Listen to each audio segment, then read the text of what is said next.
हेडलाईन्सचे प्रायोजक आहे NBC bearings, लांब पळण्यासाठी। शिवसेना संपवण्याची भाषा करणाऱ्यांना अनेकदा कशी माती खावी लागली हे कोकणच्या जनतेला माहिती आहे। शिवसेनेनं राणे कुटुंबाला 3दा धूळ सारली आहे। सामनातून नारायण राणेंवर हल्लाबोल। छगन भुजबळांनी आज समता परिषदेची बैठक बोलावली। वांद्रे इथल्या एमईटी संस्थेमध्ये बैठकीचं आयोजन। ओबीसी मराठा आरक्षणाच्या मुद्द्यावर बैठकीमध्ये चर्चा होणार। यवतमाळच्या माजी खासदार भावना गवळींना मंत्रिमंडळामध्ये स्थान मिळण्याची शक्यता। शिंदे गट गवळींना विधान परिषदेवर घेऊन मंत्रिपद देणार, सूत्रांची माहिती। सरकारचं शिष्टमंडळ आज जालन्यामध्ये ओबीसी उपोषणकर्त्यांची भेट घेणार। ओबीसी नेते लक्ष्मण हाकेंसह नवनाथ वाघमारेंचं 5 दिवसांपासून उपोषण सुरू। राष्ट्रवादीला केंद्रात स्थान मिळाल्यास मलाच मंत्रिपद मिळेल, खासदार प्रफुल्ल पटेल यांचा दावा। तर सुनेत्रा पवार यांचंही नाव मंत्रिपदासाठी चर्चेत। महायुतीला तडीपार करू म्हणणाऱ्यांनाच कोकणानं तडीपार केलं। ठाण्यामधल्या मेळाव्यात फडणवीसांचा उद्धव ठाकरेंवर निशाणा।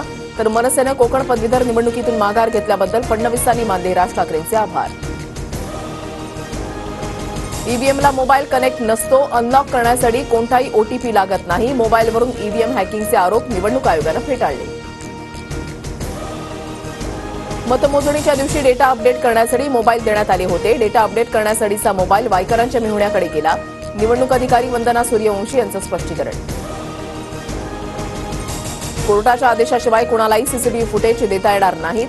पोलीस तपासणीसाठीही कोर्टाच्या परवानगीशिवाय सीसीटीव्ही देऊ शकत नाही। निवडणूक निर्णय अधिकारी वंदना सूर्यवंशी यांची माहिती।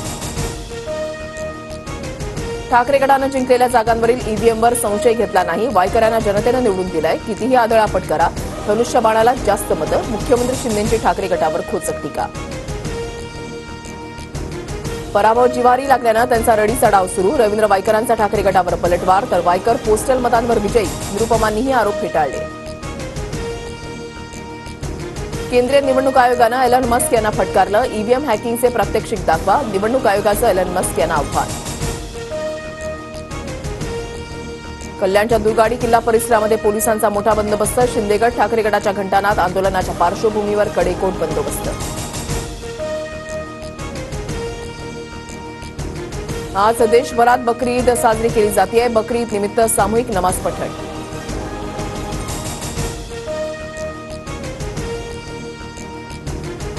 पोलीस भरतीमध्ये वेगवेगळ्या पदांसाठी अर्ज केलेल्या उमेदवारांना सर्व ठिकाणी मैदानी चाचणी देता येणार। एका पदासाठी मैदानी चाचणी झाल्यानंतर दुसऱ्या पदासाठी 4 दिवसानंतर मैदानी चाचणी होणार। सरकारी कर्मचाऱ्यांच्या निवृत्तीचं वय 60 वर्ष करण्याबाबत सरकार सकारात्मक। मुख्यमंत्री एकनाथ शिंदेंकडून सरकारी कर्मचारी संघटनेला आश्वासन। फुकट्या प्रवाशांना मध्य रेल्वेचा दणका। मे महिन्यामध्ये 2844 कोटी रुपयांचा दंड वसूल। मुंबई विभागामध्ये सर्वाधिक दंड वसूल। सोलापूर जिल्ह्यामध्ये दमदार पावसामुळे उजनी धरणातील पाणीसाठ्यामध्ये वाढ। 10 दिवसामध्ये 10% पाणीसाठ्याची वाढ। राज्यात पुढील 3 दिवस विजांच्या कडकडाटासह मुसळधार पावसाचा अंदाज। आज आणि उद्या मराठवाडा, मध्य महाराष्ट्राला येलो अलर्ट। कोकणातही 2 दिवस मुसळधार पावसाचा इशारा। हेडलाईन्सचे प्रायोजक आहे एनबीसी बेरिंग्स, लांब पळण्यासाठी।